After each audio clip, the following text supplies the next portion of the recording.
కమెడియన్గా career ఒక రేంజ్లో ఉండగానే హీరోగా ఎంట్రీ ఇచ్చాడు చిత్తూరు చిన్నోడు సప్తగిరి. అందుకు తగ్గట్టే Saptagiri cinema Saptagiri express collections పరంగా కుమ్మేస్తోందని టాక్. మొదటి రోజే 2,35,00,000 కలెక్ట్ చేసి సప్తగిరి సత్తా చాటిందని అంటున్నారు. నిజానిజాలు ఎలా ఉన్నా సప్తగిరి సొంత జిల్లా అయిన చిత్తూరులో చాలా చోట్ల ఏకంగా బ్లాక్లో టికెట్స్ అమ్మారట.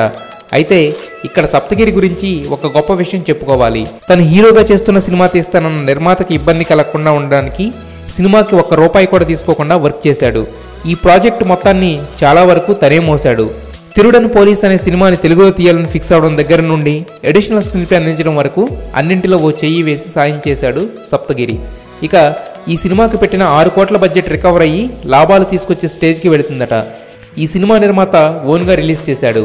రివ్యూలు ఎలా ఉన్నా సప్తగిరి నవ్విస్తాడన్న నమ్మకంతో థియేటర్స్కి వెళుతున్నారు జనం. మనం రివ్యూలో అనుకున్నట్టుగానే బీసీల్లో కామెడీకి పగలబడి నవ్వుతున్నారు.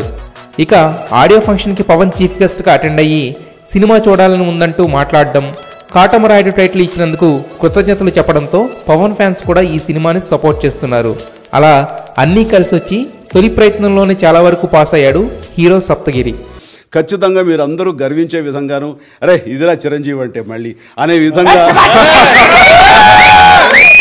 150వ సినిమా ఉంటుందని, అందులో మళ్ళీ ఒళ్ళు ఏమాత్రం దాచుకోకుండా అదే కష్టంతో అదే కష్టాన్ని నమ్ముకుని నాకు తెలిసినంతలో ద బెస్ట్ పెర్ఫార్మెన్స్ అన్ని రకాల ఇంగ్రీడియంట్స్ తోటి అన్ని చక్కగా ఈక్వల్గా క్యాటర్ చేసి అందరిని అలరించే దిశగా ఈ సినిమా రూపుదిద్దుకుంటుంది.